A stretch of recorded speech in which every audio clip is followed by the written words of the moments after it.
ಯೋಗ ಮಾಡಬೇಕಾಗಿರೋ ಉದ್ದೇಶ ದೇಹದ ಆರೋಗ್ಯ ಮತ್ತು ಮನಸ್ಸಿನ ಆರೋಗ್ಯವನ್ನು ಸ್ಥಿರತೆನ ಕಾಪಾಡಿಕೊಳ್ಳೋದು, ಉಸಿರಾಟದ ವ್ಯವಸ್ಥೆನ ಸರಿ ಮಾಡ್ಕೊಳ್ಳೋದು. ದೇಹದ ಆರೋಗ್ಯಕ್ಕೋಸ್ಕರ ಯೋಗಾಭ್ಯಾಸ, ಮನಸ್ಸಿನ ಸಮತೋಲನ ಕಾಪಾಡಿಕೊಳ್ಳೋದಕ್ಕೆ ಯೋಗಾಭ್ಯಾಸ, ಮನಸ್ಸಿನ ನೆಮ್ಮದಿ ಮುಖ್ಯ ಆಗುತ್ತೆ. ಹಾಗಾಗಿ ಯೋಗದ ಅಭ್ಯಾಸನ ನಿರಂತರವಾಗಿ ಮಾಡೋದ್ರಿಂದ ಆರೋಗ್ಯವನ್ನು ಕಾಪಾಡಿಕೊಳ್ಳೋದು ಸುಲಭ. ಇದರ ಬಗ್ಗೆ ಭಗವದ್ಗೀತೆಯಲ್ಲಿ ಶ್ರೀಕೃಷ್ಣ ಹೇಳಿದ್ದಾನೆ, ಯೋಗ ಕರ್ಮಸು ಕೌಶಲಂ ಅಂತ. ಸಮತ್ವಂ ಯೋಗ ಉಚ್ಚತೆ ಅಂತಲೂ ಇನ್ನೊಂದು ಕಡೆ ಹೇಳಿದ್ದಾನೆ.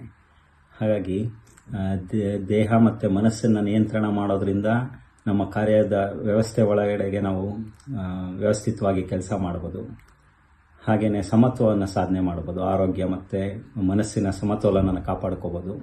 ಹಾಗೆ ಪತಂಜಲಿ ಮಹರ್ಷಿಗಳು ಯೋಗ ಸೂತ್ರ ಬರೆದಾಗ ಅವರು ಹೇಳಿರೋ ಪ್ರಕಾರ ಯೋಗ ಚಿತ್ತ ವೃತ್ತಿ ನಿರೋಧ ಅಂತ, ಮನಸ್ಸಿನಲ್ಲಿ ನಡೀತಕ್ಕಂಥ ಒಂದಷ್ಟು ಘಟನೆಗಳನ್ನು ಅಥವಾ ಯೋಚನೆಗಳನ್ನು ನಿಯಂತ್ರಣ ಮಾಡೋದಕ್ಕೆ ಯೋಗ ಸಹಾಯ ಮಾಡುತ್ತೆ.